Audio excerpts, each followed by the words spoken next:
আসসালামু আলাইকুম। মিসেস কুকিংয়ে স্বাগতম। বাঙালির প্রিয় মাছ ইলিশ, আর ইলিশ পোলাওয়ের তো কোনো তুলনাই হয় না। চলুন দেখে নেওয়া যাক কিভাবে অল্প সময়ে ঘরে তৈরি করা যায় ইলিশ পোলাও। ইলিশ পোলাওয়ের জন্য নিয়েছি আগে থেকে কেটে ধুয়ে রাখা ডিম সহ ইলিশ মাছ 6 টুকরা। মাছগুলো আমি খুব বেশি মোটা বা চিকন করে কাটিনি, 1 ইঞ্চি সমান মোটা করে কেটে নিয়েছি। এখন মেরিনেশনের জন্য দিয়ে দিচ্ছি সামান্য লবণ ও লেবুর রস। লবণ ও লেবুর রস দিয়ে মাছের টুকরোগুলো খুব ভালোভাবে মাখিয়ে নিচ্ছি।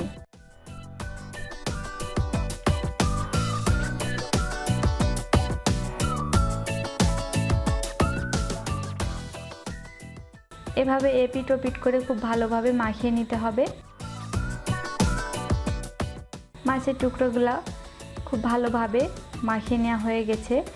এখন রেস্টে রেখে দেব 10 মিনিট। ইলিশ পোলাও তৈরির জন্য একটা মশলা রেডি করে নিচ্ছি। এর জন্য একটা বাটি নিয়েছি। এখন এর মধ্যে দিয়ে দিচ্ছি হাফ কাপ টক দই, আর দিচ্ছি হাফ চা চামচ লেবুর রস,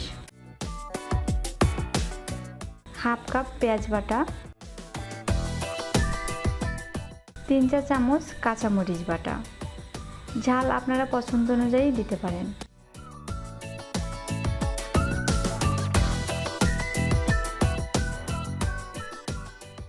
এক চা চামচ জিরা গুঁড়া, 1 চা চামচ ধনিয়া গুঁড়া, হাফ চা চামচ লাল মরিচের গুঁড়া। এখন সবগুলো মশলা একটা চামচের সাহায্যে খুব ভালোভাবে মাখিয়ে নিচ্ছি।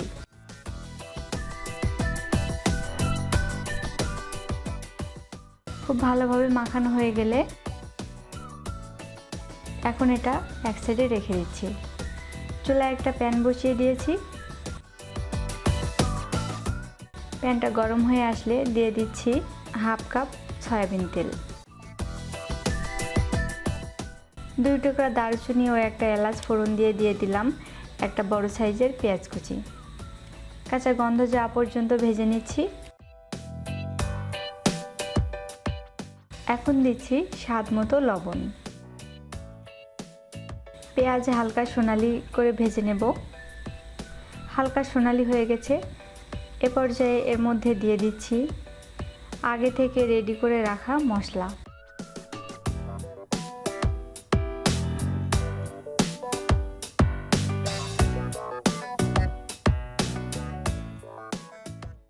খুব সাবধানে মশলা দিতে হবে, নাহলে তেল ছিটে লাগতে পারে। মশলা দিয়ে হালকা নেড়েচেড়ে দিয়ে দিচ্ছি 1/3 কাপ পেঁয়াজ বেরেস্তা। পেঁয়াজ বেরেস্তা দিয়ে মশলাগুলো খুব ভালোভাবে কষিয়ে নিচ্ছি। তবে খেয়াল রাখতে হবে মশলা যেন পুড়ে না যায়।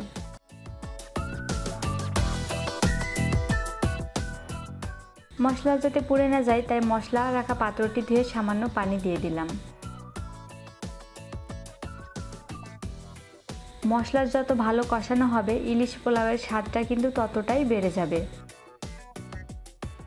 মশলা কষানো হয়ে গেছে। এখন এর মধ্যে মেরিনেশন করে রাখা মাছের টুকরোগুলো খুব সাবধানে দিয়ে দিচ্ছি।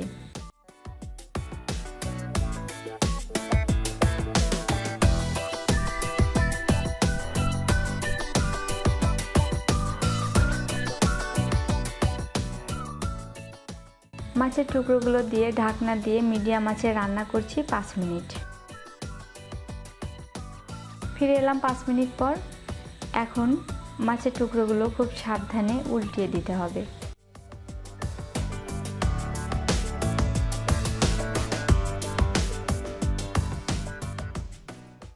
খুব সাবধানে মাছের টুকরোগুলো উল্টিয়ে দিচ্ছি।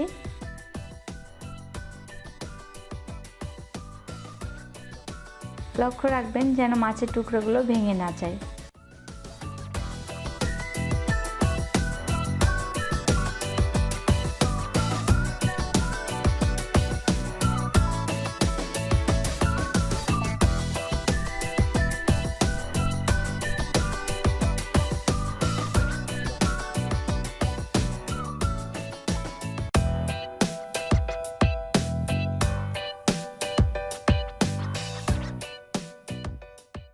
এখন ঢাকনা দিয়ে আবার রান্না করব 5 মিনিট।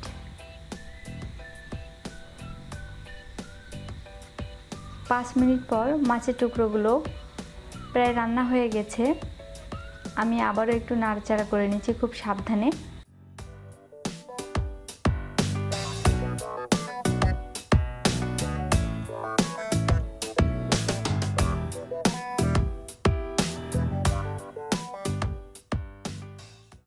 এ পর্যায়ে আমি রান্না করছি একেবারে লো আছে 2 মিনিট। 2 মিনিট পর মাছগুলো আমার রান্না হয়ে গেছে। এখন খুব সাবধানে উঠিয়ে এক সাইডে রেখে দিচ্ছি।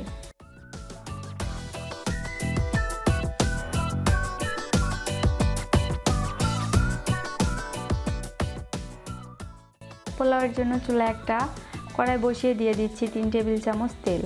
তেল গরম হয়ে গেলে দিয়ে দিচ্ছি একটা বড় সাইজের পেঁয়াজ কুচি।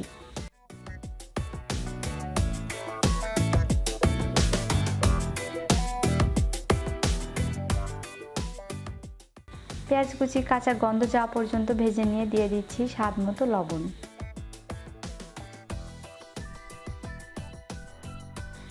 আরও দিচ্ছি 1 টেবিল চামচ আদা রসুন বাটা।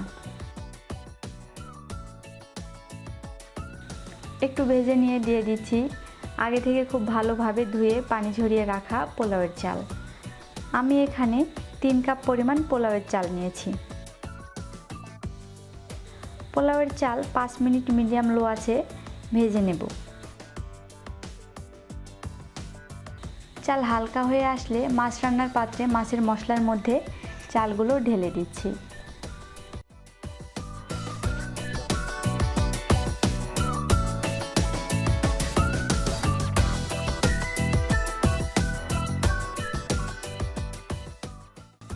চুলার আঁচ লোতে রেখে মশলার সাথে চালগুলো 2 মিনিট খুব ভালোভাবে ভেজে নিচ্ছি।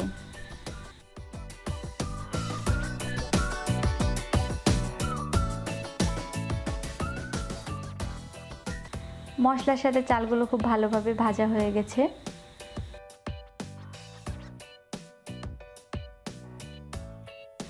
এখন 3 কাপ চালের জন্য 6 কাপ হালকা গরম পানি যোগ করে দিচ্ছি। এ পর্যায়ে ঢাকনা দিয়ে চাল সিদ্ধ হওয়া পর্যন্ত মিডিয়াম আঁচে রান্না করব। ঢাকনাটা উঠিয়ে নিলাম। চালটা 90% সিদ্ধ হয়ে গেছে। এখন অন্য একটি পাত্রে অর্ধেক ভাত উঠিয়ে নিচ্ছি মাছের লেয়ার দেওয়ার জন্য। আগে থেকে রান্না করে রাখা মাছের টুকরোগুলো বাকি অর্ধেক ভাতের উপর খুব ভালোভাবে বিছিয়ে দিচ্ছি।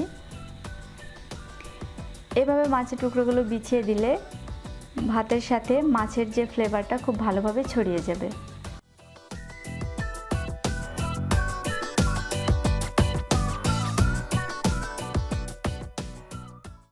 এখন উপর থেকে বাকি অর্ধেক ভাতগুলো দিয়ে দিচ্ছি।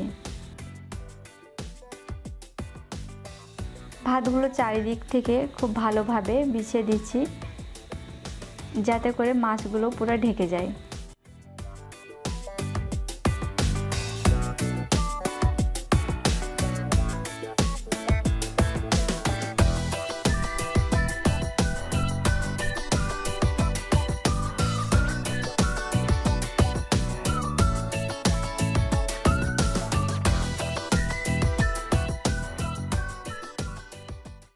এখন পোলাওটা দমে রাখার জন্য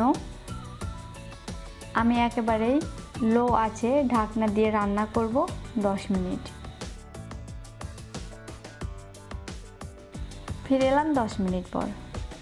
রান্না হয়ে গেছে, এখন পরিবেশন করে নেব। তবে পরিবেশন করার আগে একটা ব্যাপার লক্ষ্য রাখবেন, খুব সাবধানে ভাতের ভিতর থেকে মাছগুলো বের করবেন, নাহলে মাছগুলো ভেঙে যেতে পারে। আর দেখেই বুঝতে পারছেন ভাতও কত ঝরঝরে এবং পারফেক্ট হয়েছে। আমার রেসিপিটি যদি ভালো লাগে প্লিজ আমার চ্যানেলটি সাবস্ক্রাইব করে আমার পাশে থাকবেন, আর রেসিপিটি ফ্যামিলি এবং ফ্রেন্ডসের সাথে শেয়ার করবেন। আবার নতুন কোনো রেসিপি নিয়ে হাজির হব, ততক্ষণে সবাই ভালো থাকবেন। আল্লাহ হাফেজ।